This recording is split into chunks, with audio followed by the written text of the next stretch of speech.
El 17 de junio, a las 3:42 de la madrugada, un coche se detuvo frente a mi portal y apagó las luces. Lo sé porque estaba despierto. No podía dormir desde hacía semanas. No por insomnio, sino porque algo en mi casa había dejado de sentirse como un hogar. Era una sensación, un silencio diferente, como si la ropa limpia ya no oliera igual o el café ya no supiera como antes. Desde la ventana del dormitorio vi cómo ella salía del asiento del copiloto. No llevaba bolso. Llevaba puestos los tacones que yo mismo le compré en su cumpleaños y una blusa que jamás usaba sin sujetador, pero que ahora colgaba de su hombro como si acabara de vestirse con prisa. Se despidió del conductor con un gesto rápido, ni beso, ni abrazo, y caminó hasta la puerta sin mirar atrás. Ese coche no era de ningún vecino. Me metí en la cama antes de que abriera la puerta.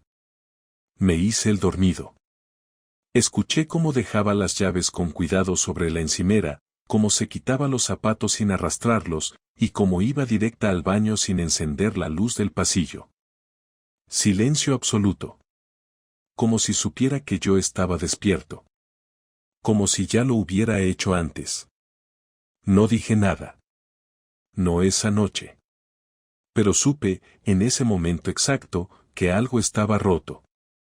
Y lo peor de todo es que aún no sabía lo que me iba a doler descubrir quién era realmente la mujer con la que me había casado. A la mañana siguiente, fingí que nada había pasado. Me levanté antes que ella, preparé café como todos los días y me senté a leer el periódico en la mesa de la cocina. Laura apareció media hora después, todavía con el pelo húmedo por la ducha, vestida para ir al instituto.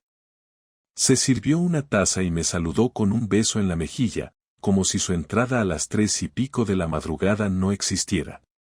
No hizo comentarios, no se excusó por llegar tarde ni inventó ninguna historia. Me observó unos segundos antes de sentarse frente a mí.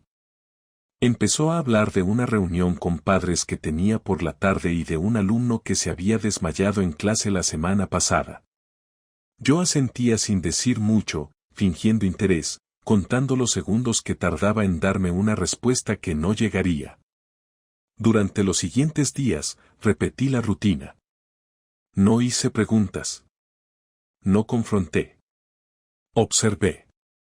Cada vez que salía por la noche con alguna excusa vaga, cena con compañeros, teatro con una amiga, cumpleaños de alguien de la facultad, yo no decía nada. Le deseaba que lo pasara bien, recogía la mesa, lavaba los platos, y me sentaba a esperar en la oscuridad del salón, mirando el reloj. El patrón era claro, llegadas entre la 1 y las 4 de la mañana, en coche, sin bolso, sin prisa.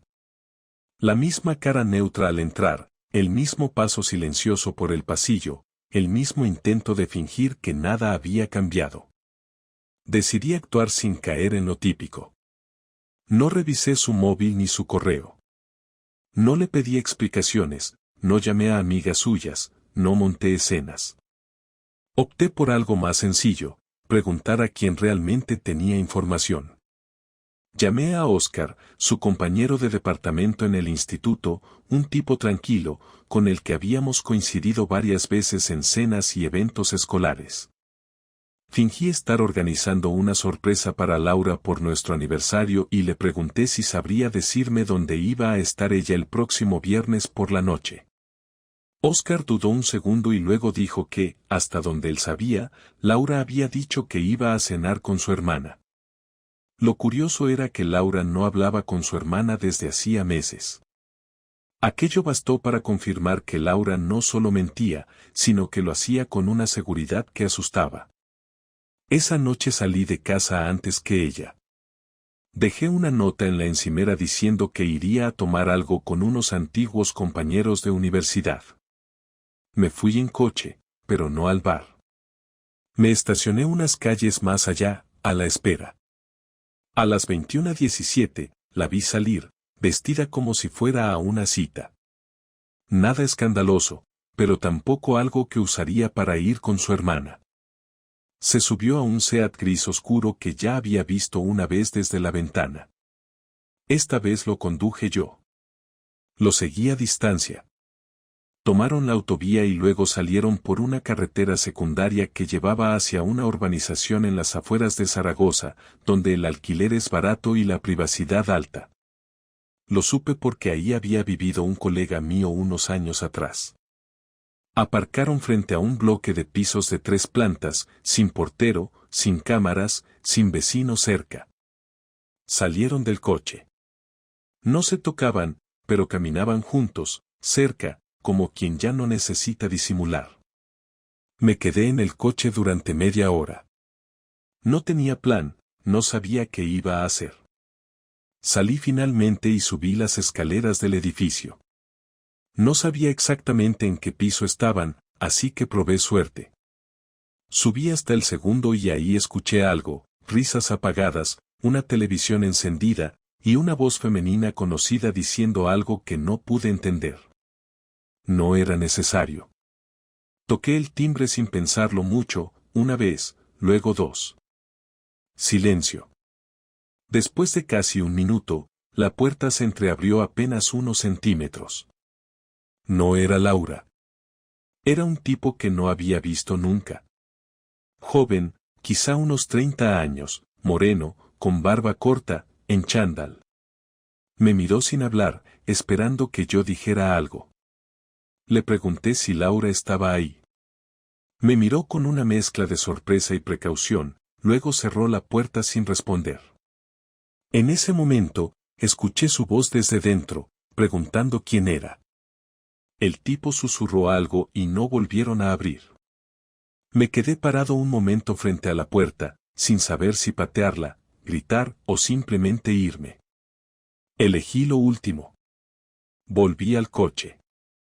No sentía rabia, ni tristeza, ni siquiera sorpresa. Sentía vacío. Como si me hubieran sacado algo sin anestesia, algo que llevaba mucho tiempo dentro y que ahora dejaba un hueco. El viaje de vuelta fue lento. Pasé por el centro de Zaragoza, vi a grupos de gente saliendo de bares, parejas cogidas de la mano, risas desde terrazas. Sentí que todo eso era una película en la que yo ya no tenía papel. Entré a casa pasadas las 12, antes que ella. Me metí en la cama y me hice el dormido, otra vez. Cuando llegó, se duchó y se acostó sin decir nada. Como siempre. Pero ahora ya no había dudas. Ahora ya no era una sospecha. Ahora era real. Y lo que vendría después no iba a ser agradable para nadie. Esperé al sábado. No quería hacerlo ni en caliente ni en un momento cualquiera. Ese día, los dos estábamos en casa, sin excusas, sin trabajo, sin reuniones. Me levanté temprano y salí a correr para no estar encerrado con ella desde primera hora. A la vuelta, desayuné sin hablarle y me encerré en el estudio. No hubo conversación hasta pasado el mediodía. Fue ella quien vino a buscarla. Me preguntó si me pasaba algo, si estaba enfadado por algo que hubiera dicho o hecho. La miré y le dije que me sentara, que necesitaba contarle algo. Se quedó de pie unos segundos, desconfiada, y luego se sentó frente a mí, con los brazos cruzados. Le dije que sabía todo. Que no hiciera teatro. Que sabía lo del coche, lo del piso en las afueras, lo del tipo con el que llevaba semanas saliendo por las noches mientras yo me quedaba en casa. Al principio no dijo nada. Solo me miró, como si esperara que le enseñara pruebas o como si no entendiera de qué hablaba. Volví a decírselo, esta vez con detalles, el edificio, el Seat gris, la hora a la que llegaba, el hombre que abrió la puerta. Le dije que no hacía falta que me explicara nada, que no quería una historia inventada, que lo único que quería saber era por qué había decidido hacerlo así, por qué mentirme de esa manera tan descarada. En ese momento, ella cambió la expresión. No se puso nerviosa, no lloró. Se limitó a suspirar y a apoyarse en la silla. Dijo que no era tan fácil como yo creía. Que las cosas no estaban bien entre nosotros desde hacía mucho tiempo. Que se sentía vacía. que llevaba meses sintiéndose sola, que había intentado hablarlo y que yo nunca quería escuchar. Le respondí que no estaba hablando de problemas matrimoniales normales. Le recordé que si había distancia entre nosotros, ella era la que había empezado a construirla, que yo no podía hacerme responsable de algo que nunca se habló con claridad. Le pregunté directamente cuánto tiempo llevaba acostándose con él. Me miró con una mezcla de vergüenza y orgullo. Me dijo que no era solo sexo, que era alguien que la escuchaba, que la hacía sentir viva. No dijo el nombre. Le pregunté si pensaba seguir viéndolo. No respondió. Le dije que eso era suficiente respuesta. Me levanté y empecé a caminar por la habitación. Tenía las manos en los bolsillos porque sabía que si no las controlaba iba a estrellar algo contra el suelo. Le pregunté si alguna vez pensó dejarme antes de hacer lo que hizo. Me dijo que sí, que muchas veces, pero que no podía, que no sabía cómo hacerlo sin destrozarlo todo. Le dije que ya lo había destrozado igualmente. Que lo que quedaba entre nosotros ahora era una fachada, un recuerdo de algo que ya no existía. Le pregunté si lo había traído a casa alguna vez. Me juró que no. No supe si creerla o no, y la verdad es que ya no me importaba. Le pregunté si había alguien más que lo supiera. Dijo que no, que nadie, que ni siquiera su hermana, que era algo que había mantenido en secreto porque sabía que estaba mal, pero que al mismo tiempo no podía parar. Me senté otra vez y respiré hondo. Le dije que no entendía cómo había podido mirarme a la cara cada noche después de estar con otro. Que no entendía cómo podía venir a casa, ducharse y meterse en la cama conmigo sin que se le revolviera el estómago. Me dijo que no era fácil, que muchas noches se había sentido culpable, pero que otras tantas había sentido alivio. Le pregunté si pensaba que yo era tonto. Me dijo que no, que solo pensaba que yo no me daría cuenta porque era demasiado bueno. Esa frase me jodió más que cualquier otra cosa. Que ser bueno fuera la razón por la que había pensado que podía hacer lo que quisiera. Le dije que eso me explicaba muchas cosas. Le pregunté si lo amaba. Tardó en responder. Me dijo que no sabía. Que era diferente. Que era otra cosa. Que no sabía si era amor o una forma de escapar. Ahí me levanté de nuevo, esta vez más tranquilo. Le dije que me parecía patético.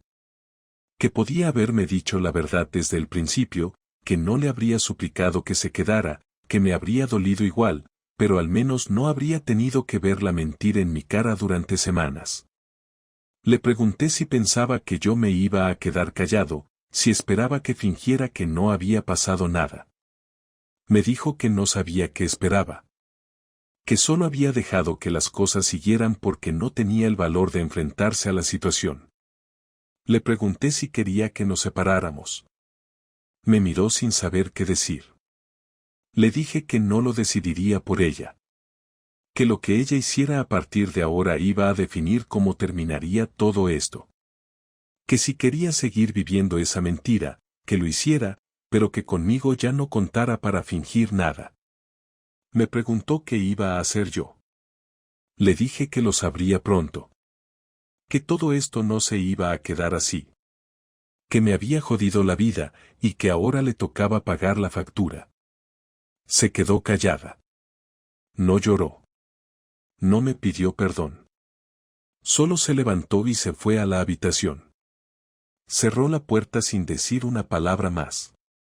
Yo me quedé en el salón, mirando la silla vacía, sin saber si quería gritar, romper algo o simplemente desaparecer durante una semana. Y eso era solo el principio de lo que tenía preparado para ella. El domingo me levanté con una claridad que no sentía desde hacía años. No era paz, ni alivio, era algo más parecido a una determinación simple y fría. Laura seguía en la cama cuando me fui. No dejé nota, no respondí a su mensaje de dónde estás, cuando lo vi en el móvil más tarde. Me dirigí directamente a casa de mi primo Raúl, alguien que siempre ha sido leal conmigo, aunque no nos viéramos tanto como antes. Le pedí que si podía prestarme su portátil durante unas horas, y sin preguntar mucho, me lo dio. No quería hacer nada ilegal ni dañino, pero tenía que planear bien lo que iba a hacer, porque no se trataba solo de hacerle daño, sino de quitarle esa seguridad absurda con la que había creído que podía manejarme a su antojo. Durante años me encargué de casi todo en casa, las finanzas, las gestiones, el papeleo, las cuentas bancarias, incluso la parte de su declaración de la renta. Ella se limitaba a enseñar, a volver cansada, a cenar lo que yo había cocinado, a dormir en una casa que mantenía yo. Esa misma tarde pasé por la oficina de mi abogado, Tomás, un tipo directo y con poco tacto, pero eficaz. Le expliqué que quería empezar los trámites de separación, pero sin que ella lo supiera aún. Me recomendó esperar unos días para reunir documentación y me pidió copias de todo, cuentas bancarias, registros de propiedad, nóminas, movimientos de los últimos 3 meses. Le dije que lo tendría todo en menos de 48 horas. Cuando regresé a casa, Laura ya se había ido. No dejó nota. No avisó.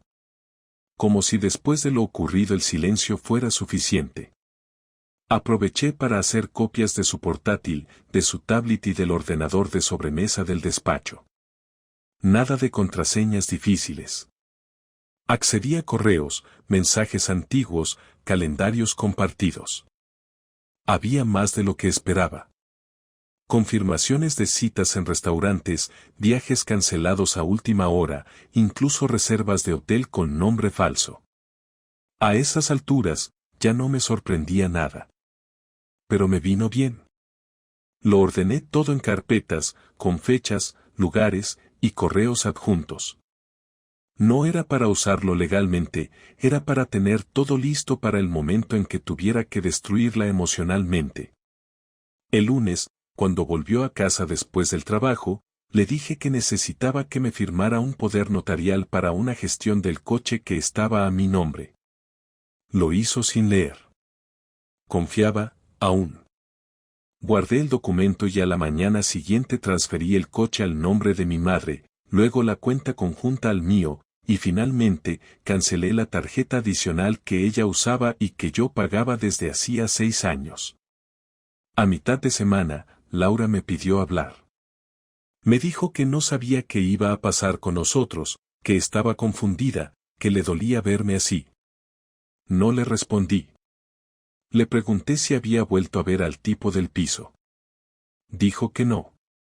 No le creí. Me dijo que no tenía claro lo que quería. Le respondí que yo sí lo tenía claro. Ella preguntó qué significaba eso.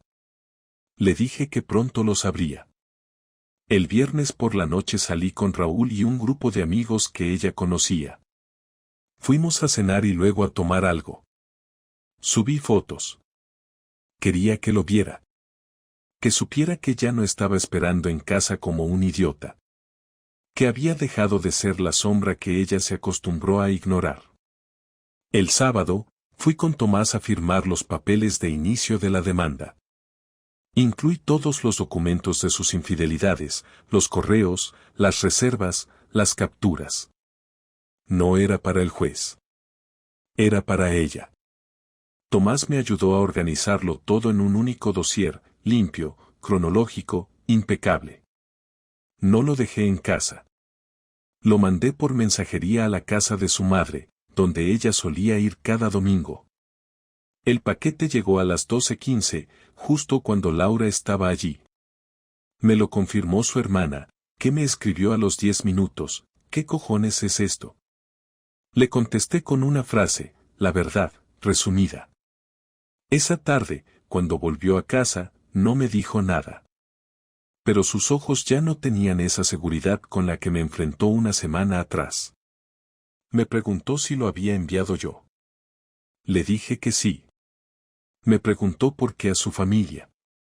Le respondí que ellos tenían derecho a saber con quién estaban compartiendo sobremesas cada fin de semana.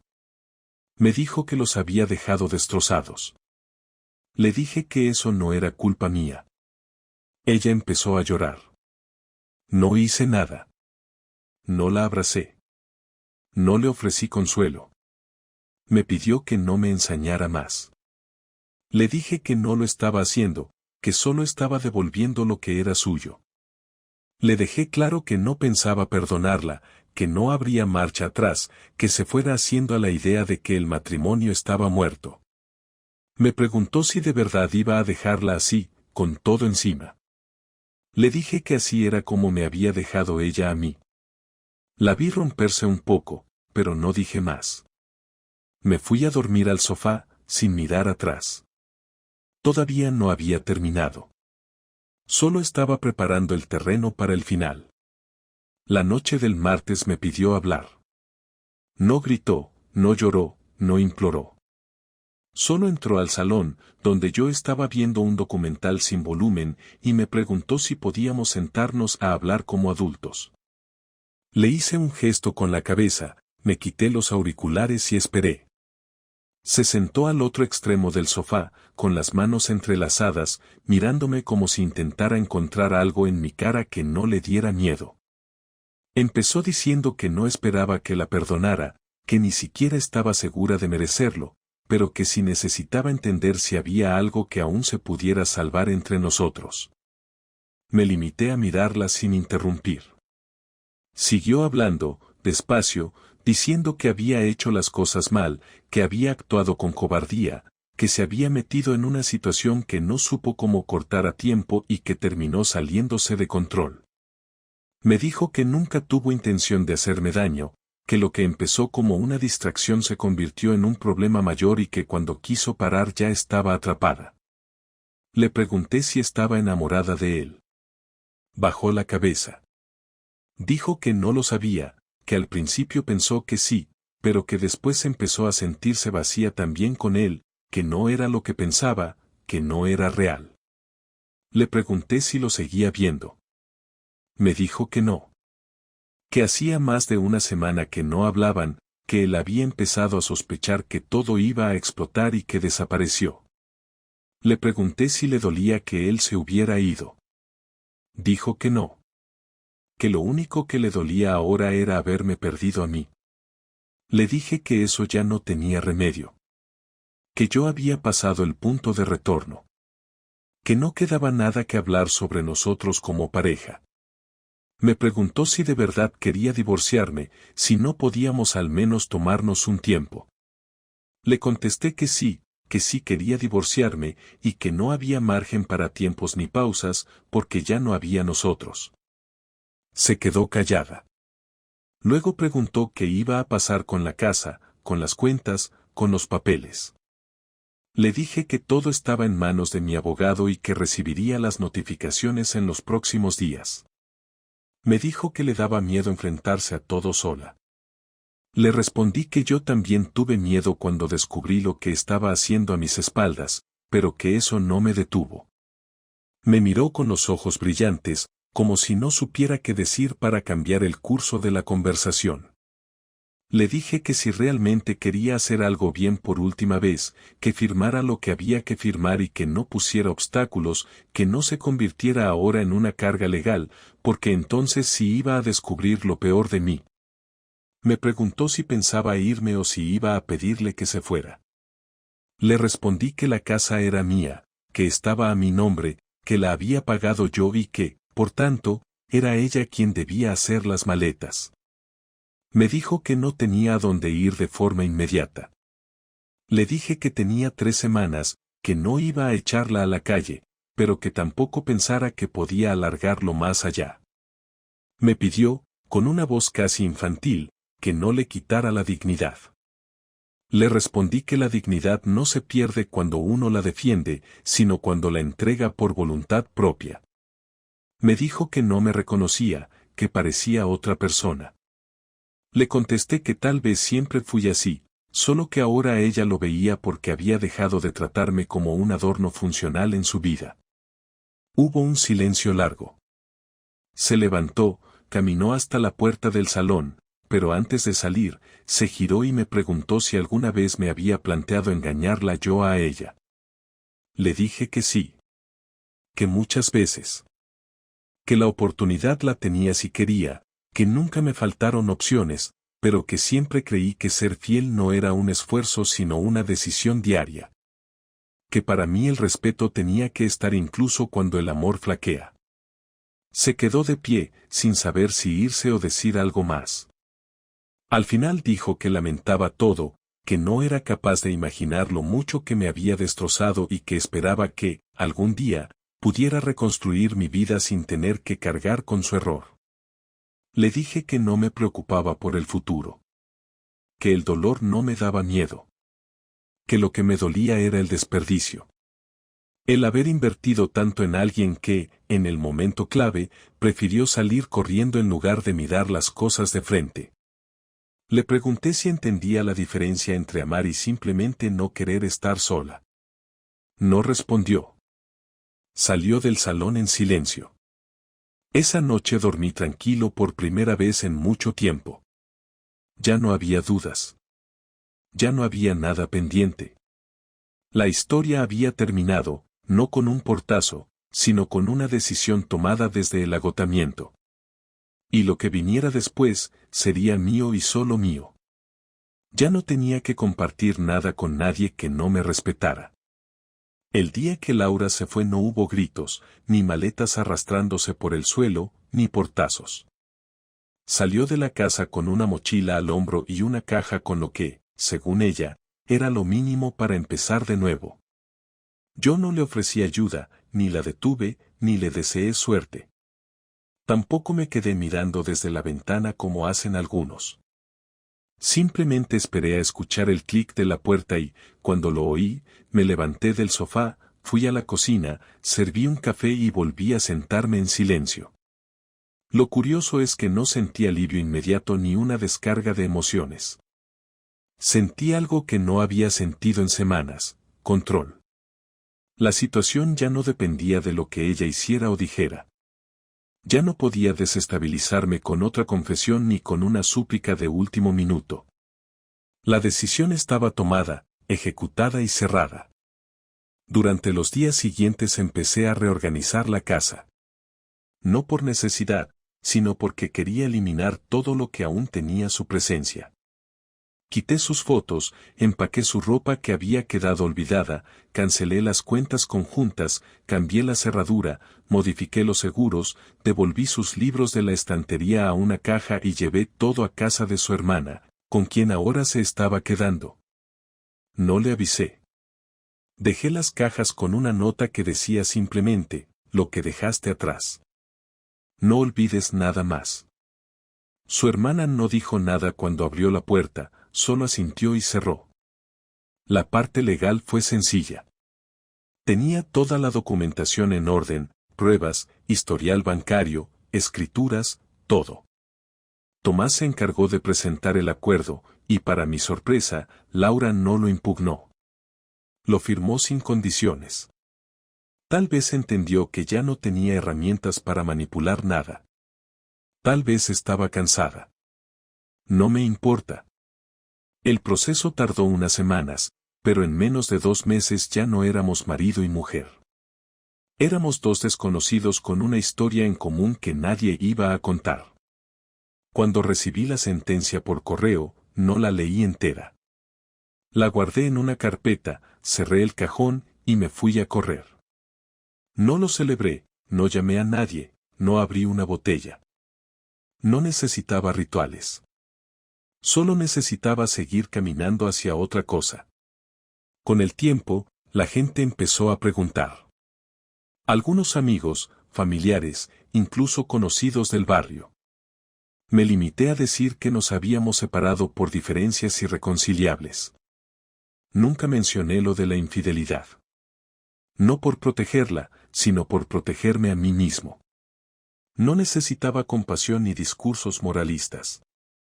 No quería que nadie opinara sobre decisiones que ya estaban tomadas. Mi círculo más cercano lo supo, claro, pero no hice campaña con el tema. Algunos me dijeron que me admiraban por cómo lo había gestionado. Yo no buscaba admiración, solo coherencia. La traición no se resuelve con rabia, se resuelve con consecuencia. Ella tomó una decisión, yo tomé otra. Así funciona. Pasaron semanas y luego meses. Al principio había silencios incómodos en casa, sobre todo en las noches. Pero no eran silencios tristes, solo eran nuevos. Me acostumbré rápido.